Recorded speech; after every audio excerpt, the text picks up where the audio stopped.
Hey there, everybody. It's Jacob here, and we have a lot to discuss in one video. This video is about not just what you should bring with you to Asia. I'm packing my bag right now, but also all the things you should do before you leave for Asia. And it's easy to forget things, right? And there's some very important things you need to do before you leave. So we're going to talk about your driver's license overseas. We're going to talk about your banking overseas. We're going to talk about health insurance overseas. We'll talk about, of course, luggage and the things you need to bring.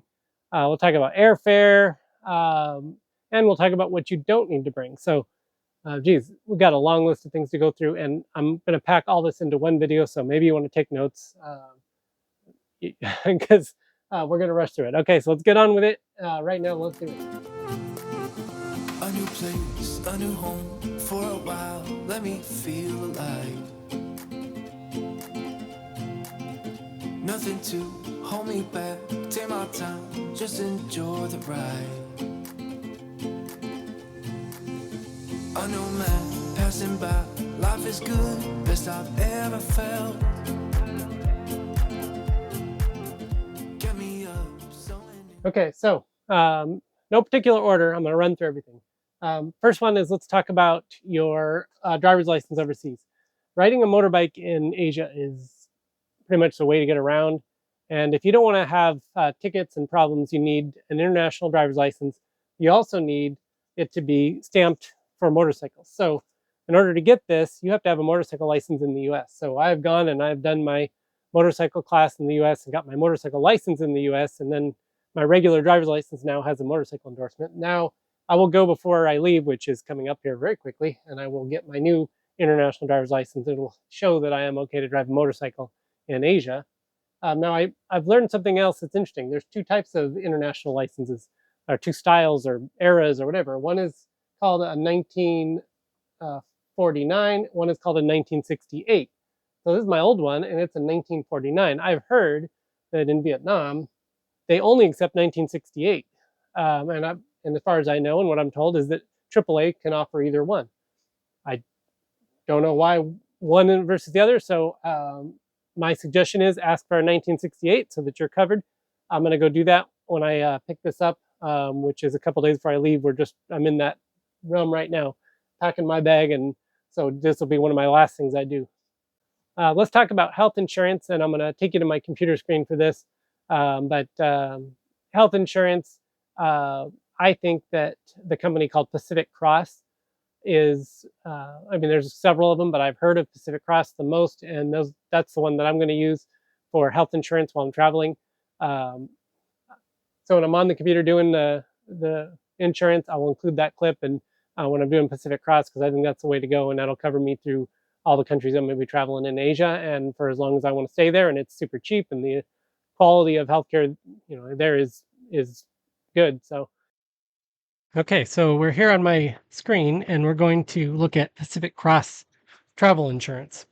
And I'm going to run through one of their common plan here. They call the Bon Voyage travel plan, and just kind of show you what they offer, so you get a sense of what you can get. And then I'm going to go actually and buy a plan, and then I'll look at how much that costs in just a little bit. Now that's all going to be based on your health and age and everything else, because remember they can um, they can deny you for pre-existing conditions and everything else, and they can judge you by your age and everything else. So, but in any case, here's all the types of things they cover, and we'll just run through them real quick because we don't have that much time. But personal accidental injury and permanent disability. There's some coverage for that. Um, Next down is medical expenses. It's the total amount that they'll cover in medical expenses, keeping in mind that the medical costs in Asia are much less than the U.S. So this kind of dollars will go a long way, but up to $100,000, hospital, surgery, ambulance, medicine tests. Limits $300 per day for hospital room, blah, blah, blah. Anyway, you guys can always dive into this more, but they cover follow-up care. They cover emergency evacuation. They cover repatriation. They offer some coverage for your loved ones to come and visit you in the hospital if you're stuck in the hospital. Um, burial and funeral, blah, blah, blah, blah, blah. Going down the list here, lots of things covered. They also do cover your actual travel, uh, with actual travel insurance. So loss of your travel documents, bags being lost or delayed, personal money, travel delays. It goes on and on and on. There's coverage for all this stuff. Okay, so I'm telling this company that I am going to be in up to 4 countries, which tentatively that's my plan: Vietnam, Malaysia, Thailand, and Philippines.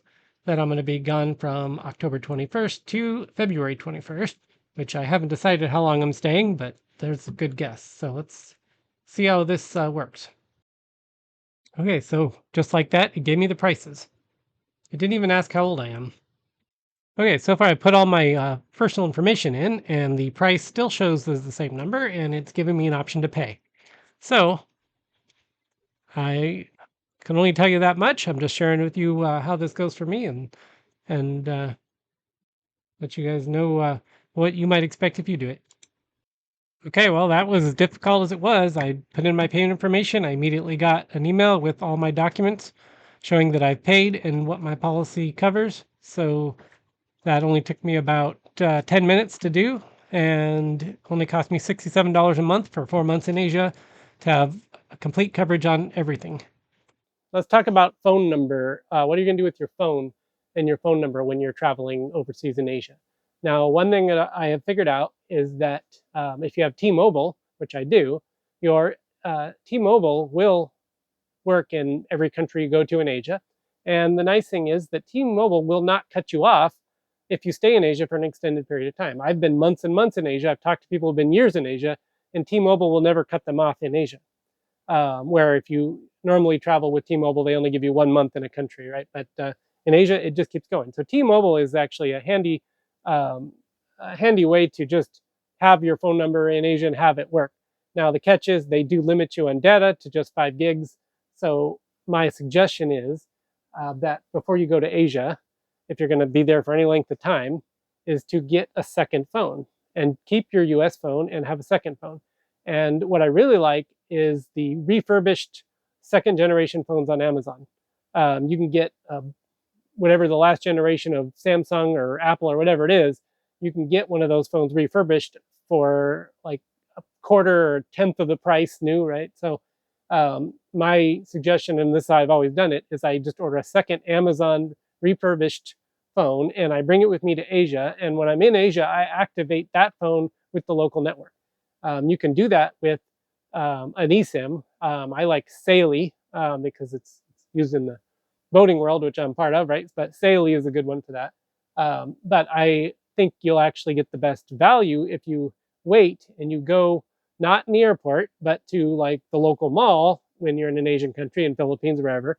Find the find the store there that sells SIM cards. Usually it's a booth like in the center of the mall every time I've done it, and have them put a local SIM card in and buy one of the local plans. I actually have that here. So last time I was in Philippines, I did the Smart Network. I think it's their best network. I bought, this is the thing my SIM card came in. It's actually in the phone, in my other phone, right? So um, super, super cheap. I think I might have paid $6 for this, and 21 gigs for on 5G. I don't know. It was super cheap, and I never have used up all the data on that, and so that's been nice. And you have a local phone on a local network. You have a local phone number. Just handy to have. So let's talk about bank cards and banking when you're overseas. The thing I would say you don't need to bring. This is all about what to bring, but what you don't need to bring is a lot of cash, in my opinion. I don't think it's smart. I've done that the wrong way before. I've had cash stolen from me because I carried too much cash around. I don't think that carrying a lot of cash is the way to go. I think carrying a debit card is the way to go, and using an ATM machine every so often, getting a certain amount of cash for a week or two, whatever you need, is the way to go. What I also think is important is to have a debit card from more than one bank. So I have gone and I have made sure that I have 2 different checking accounts with 2 different banks, because I've found that sometimes one debit card work where the other one won't. Now, as far as specifics, I've been traveling with Capital One and Chase. Those are the two I've gone with. Where I find Chase works more often than Capital One, but sometimes one works and one doesn't. So it's just handy to have one. When you put it in and it says it doesn't accept that card, put in the other one, it'll probably work. That does help a lot. So make sure you have two. Also, these machines in Asia tend to be sketchy. I've had them suck my card in and have an error and not give it back. Well, that can be a real problem if you lose one of your debit cards because it's real hard to get a replacement, right? So having multiple debit cards, I think, is an essential part of traveling in Asia. As far as flying to Asia, I have found some amazing little hacks, tricks that I'll share with you. We'll look at my computer screen for that, and I will show you some things I've learned about flying to and around Asia. I'm going to show you how I find the least expensive and best flights to Asia. And what I always do is I go into Google, and I'll actually start from the beginning here, and I search for flights. But I don't click on any links to any of the flights. I use Google's native flight finder. So I'll show you a few examples real quick just to show you where I find the best deals and some tricks I've learned over the years flying to Asia. So to start with, we're going to just look at, actually, let's look at Los Angeles. I think that's better. Los Angeles, LAX to Vietnam, Hanoi, Vietnam. Okay, so I almost always prefer to look for one-way tickets because if I'm going to go to Asia, I just assume stop off in other countries along the way. So I'll fly to Asia I'll fly to Vietnam. From Vietnam, I'll fly to somewhere else, and from there to somewhere else. And so I very rarely plan my return trip to the U.S. at the same time I go, even if I'm going to just to stay in Philippines. Even then, I might still just buy a super cheap ticket to somewhere else rather than spend the money to buy a ticket back if I don't know exactly when I'm coming back. So now getting down to what it finds. It defaulted to a date, but if you click on the calendar, you will see all the prices for all the different days. So as you're planning your trip, you can look a couple months out and you can see when are the cheaper times to fly and plan your trip accordingly for that. So let's say we want to look in November, and we're gonna see that $340 is the cheapest price listed to Vietnam. And this looks interesting. So the very first one that comes up, 24 hours is pretty good flight time, only one stop. That's acceptable. We can choose this drop down to see what it is. We're stopping in Zeeman, which is, where is that? Is that, tell me, comment if you know where Zeeman Air is. I think that might be Taiwan. Or is it China? I'm not sure. Now, I'm not familiar with that airport, but anyway, that's an interesting one. But now I'm going to show you another trick. Okay. The other trick is here. We're looking at Philippines Airlines. You'll notice that this flight has a layover in Manila. And so this is the other very important trick I want to show you. And that is that it is always, virtually always cheaper to take a flight that has a stop than a flight that's direct to where you want to go. So if you actually wanted to go to Manila and you typed in Manila, I guarantee you it won't be anywhere near this cheap. But there's nothing that says you can't buy this ticket and just not make the second half of your flight and stop in Manila, right? So this is actually the cheapest ticket to Manila that I think you'll be able to find. And to test that, we're going to put Manila in here. And we're going to see what is the cheapest flight to Manila and see if I'm right or not. Non-stop. Well, it's not that much difference, honestly. Usually when I check, it's a lot more. But for this particular date, a non-stop flight from LA is only $449. Still, why would you pay $449 when you could pay $100 less on the exact same flight, right? That's the trick to finding that your destination is a stopover to somewhere else. Once again, the cheapest way to get to Manila then is with a stop, $358. But just a minute ago, we were going to Manila for less than that, nonstop, right? Now, the last thing, though, I want to show you is that if you want to get, hold on, let me find a perfect example of this. Okay, so let's say I wanted to book this flight through Philippines Airlines. Notice the cheapest price available is with a site called eDreams. But you can also book directly with Philippines Airlines. You can book with all these others. There's 22 more booking options, right? Things you've never even heard of, probably. I mean, I haven't heard of half of these. What I found out is that there are, or I don't know exactly how this works, but essentially they're like ticket vendors. But the only way to really have any choices is to book directly with the airline or a partner airline. So if I want to actually be able to choose my seat, verify how many bags I can take, all that type of stuff, I do need to book directly with the airline. And sometimes it's not even possible. Sometimes directly with the airline is way more expensive. Here it's only moderately more expensive to book directly with the airline. But for me, I always look for a good deal that is booking directly with the airline. That way I'm able to choose my seats and have some options on the flight versus just getting whatever seat you happen to be getting and not and don't even know you're getting it till the last minute pretty much. Now with booking.com, I think I'd probably trust that, but and booking might even have a way to help you pick seats, but I seriously doubt it. I think that Philippines Airlines is how you're going to be able to pick your own seat. So that shows you all my tricks for getting the best price, being able to choose your seat, choose your options, basically go all these routes I just showed you. Let's get to the actual things. Okay, so I'm going to show you the actual things that I bring to Asia. For the most part, I think that you can buy anything you're going to need in Asia. So this is mostly about what I carry with me when I'm traveling around in Asia, not so much what I would buy before I go. But let's talk about the things that you should buy before you go because you may not find them there. Well, that mostly comes down to me for personal type products. Even though they have pharmacies and everything, I've not found that they have the same kind of products that I'm used to having. I have never found ibuprofen traveling around Asia. I'm sure they have. Sorry, the lighting's not good here.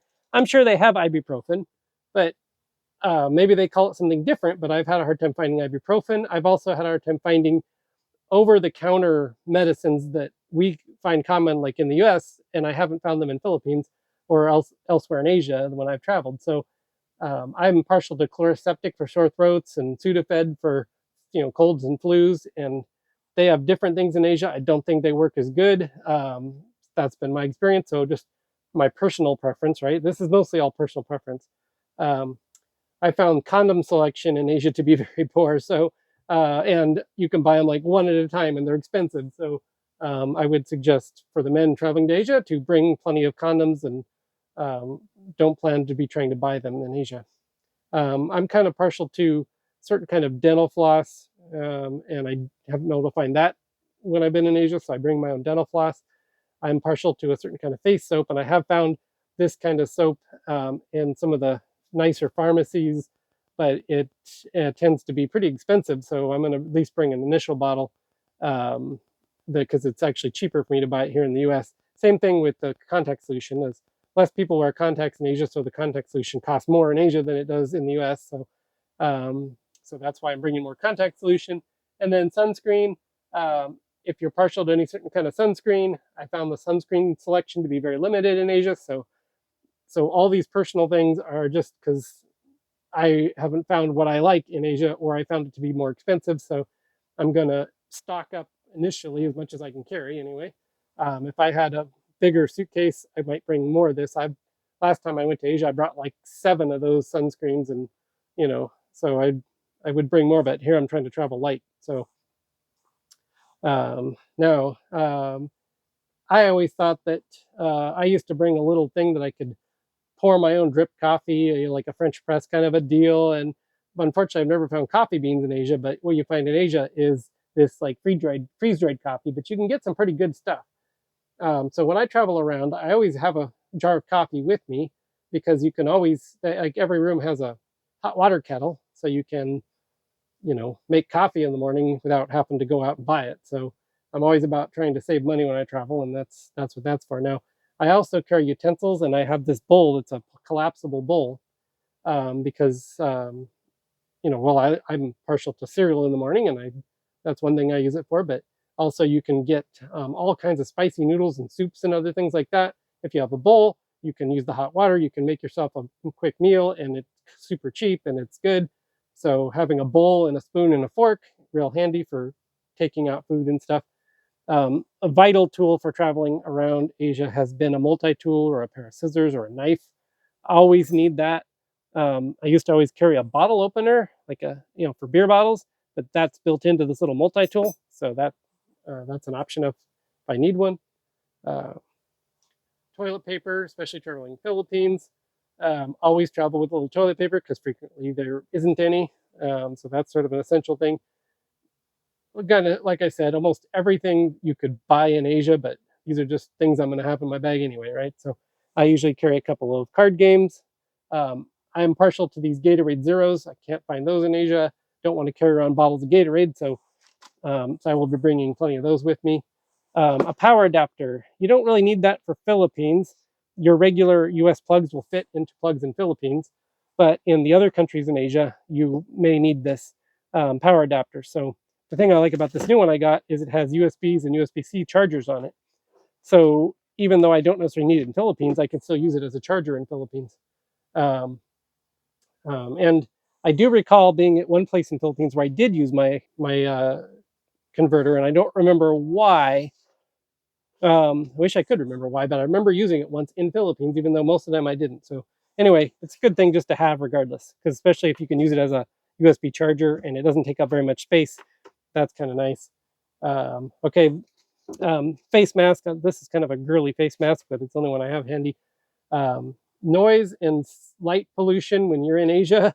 I would say earplugs and a mask could save your life if you're trying to get some sleep. So think about earplugs and masks. In here, I have a microfiber beach towel and a beach blanket. So if you're going somewhere where you're going to be sitting on the beach, that for me, that's kind of nice. And in this one, I have a tiny little pillow that, well, it's not that tiny. It's actually a regular sized pillow, but it can be compressed into a bag. So I'm traveling with my own pillow. I'm traveling with my beach blanket. I'm traveling with all these things, and I'm hoping I can fit my fins and my mask. And I'm doing it all in this new bag. This is a 60-liter completely waterproof bag, and it's because I want to be able to travel on a motorbike, and I need to be able to fit all my stuff into something that I could carry on a motorbike. So this duffel bag can also be you can put straps on it and like carry it on your back. So I like this. It has to be checked on the plane, but it's too big for a carry-on. But at the same time, to me, this I could put this on a motorbike. I don't care if it's pouring rain. All my stuff will stay dry. I can carry this on my back, so I can go onto trains and planes and motorcycles and everything else. I don't know if I'm able to fit my little fins in there, but these are my shorty snorkeling fins, and they are the right size to fit in this 60-liter bag. If I have enough room left, I will bring them, but this doesn't include my clothes and regular toiletries, right? So I've got to fit all this stuff. And then we didn't talk about footwear. In Asia, I mean, pretty much everybody wears flip-flops and sandals, and in Philippines, everything that looks like this is called a slipper. Your flip-flops are slippers in Asia, so that's what they say. That's the word for it there. Everybody wears slippers. Weird, huh? But that's the way it is. Okay, real quick, pardon my mess.